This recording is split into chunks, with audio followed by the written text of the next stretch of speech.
Welcome back sa panonood ng video ng Vocals DIY. So, ito, part 2 na tayo nitong washing machine na to. Kasi kung tuloy-tuloy natin, maraming nainitin eh. So, pinarto na lang natin. So, saksak natin.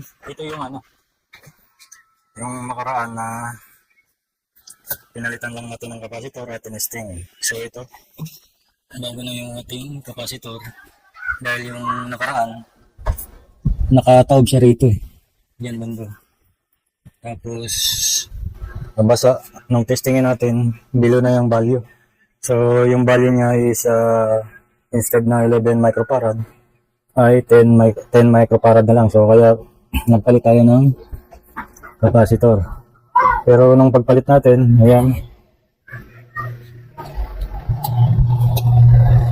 umugon naman. Yan.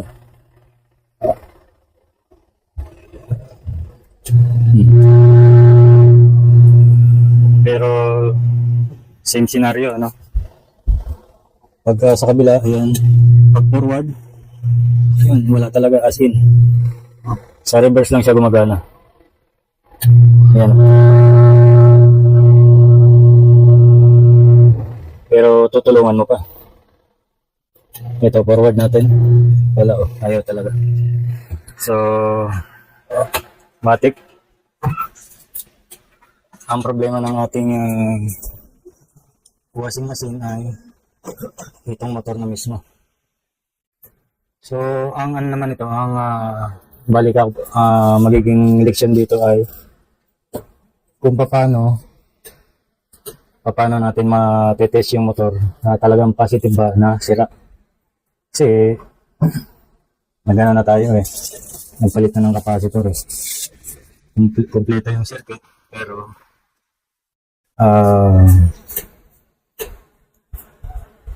yun nga, sa forward ayaw niya, sa reverse gumagana siya. So doon pa lang makikita natin na hindi kompleto yung circuit ng ating motor. Dahil sa motor, dalawang winding lang yan, forward and reverse. So kukunin natin tong tatlong wire, putulin natin. Ito yung tatlong wire ng ating motor. Kung saan nakakabit yung power, pangit pala yung gawin natin. Yan. Yan. So makikita nyo, ito yung galing sa motor. Yan o. Ano na siya dyan. Yan, diretso. May blue, may gray, at yellow. So kung sino yung nakakonekta sa cord, ayan o, blue, yan yung common. Isang linya nakakonekta naman sa capacitor yan, pero dumaan muna yan sa switch. So ang gagawin natin dito ay puputulin natin tong tatlo na to para matesting. Yan. Balatan natin. Yan. Yan.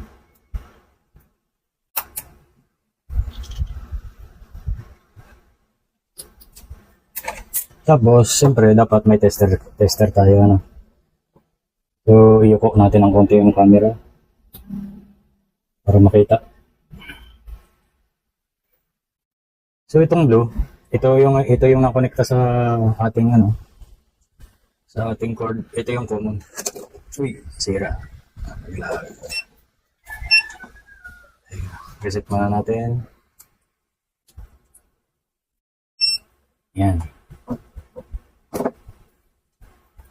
Yung isang probe, linagay natin sa blue. At isang probe, lalagay natin dito sa So nakita nyo naging nga yung ating multi-tester at meron siyang 25 ohms. So ibig sabihin may continuity. Tapos, yung ating isang probe, remain pa rin, retain pa rin sa ating kulay blue at ilalagay naman natin yung isa sa yellow. So, ayan yellow. Pero makita nyo, hindi siya nagingay at yan bago-bago yung kanyang reading. So, most probably, English pa So, ito na yung katunayan na sira yung ating motor at malamang sa malamang ito yung forward, yung yellow, di ba? Kasi itong yellow, yung walang kahit na itulak mo yung LEC kanina, ayaw niyang umikot. Pero itong gray, yung reverse, pagka tinulungan mo siya na umiikot siya, di ba? So, ganoon lang. At testingin din natin kung connected na siya sa ground.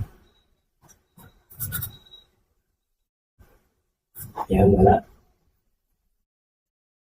Yung ilipat naman natin yung isang probe sa gray. At ito yung positive, yung isang probe lagay natin sa ground. Wala. So, yung yellow naman, lagay natin sa ground. Wala. So, ibig sabihin, simple lang, itong yellow ay putol. Kasi, wala nga siyang reading. So, connecting ulit natin. Yung gray. Ayan, nalingan yung tester natin. At dito naman sa yellow, wala siyang continuity. At pabago-bago yung ating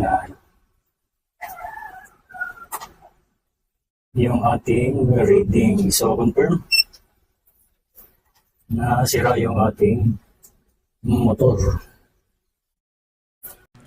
Okay. So, dubbing na lang tayo, dahil sa hindi inaasahan ay parang pinagtitripan tayo nitong editor natin dahil sa nasisira. So, ito ay personal naman natin na washing machine at yan, pinakikita ko sa inyo na ito ay may mga problema na. Yan, yung rubber damper na yan ay malutong na rin. At sa tinalian na lang natin yan at kasi kapag kakahila-hila, yan, umusog na siya. So yun, makikita nyo naman yung marka. At sa ang sentensya rito ay hindi natin alam kung re-repair o bibili na lang ng bago. Kasi ang original na motor, yung tanso, ang winding nasa 1.2 hanggang 1.5 yun. At kung kuha ka naman ng alloy lang ay yun, mga 500 below. Pero syempre kapag ka-alloy yung winding, hindi natin yan masisigurado na tatagal. At isa pa, may nahalata rin ako rito na kapag ka umikot na nung functional pa siya, yung planetary ay maingay na rin. So kung i-condition ko ito, ang planetary ay mga 350 pataas, sabihin natin maximum of 500, depende kasi sa model yan at ang motor is 1.2, so malamang sa malamang gagastos tayo rito ng mahigit 1.5. So bali si Mrs. na lang siguro magdi-decide kung i-repair ba or bili na lang ng bago. Yung ganito kasing kalidad na na washing, nagre-range siya ng 4,000 plus. Ito ay nasa 8.5 kilos ang kaya niya. So medyo may kamahalan, pero mas mura na yon sa ating kagaya natin na pobre lang, medyo may kamahalan. So ganun lang mag-testing. Ang kailangan mo lang ay multi-tester para ma-repair mo yung mga bagay-bagay. So kung nagustuhan ng video, please like the video and subscribe. Maraming salamat po. See you on the next upload.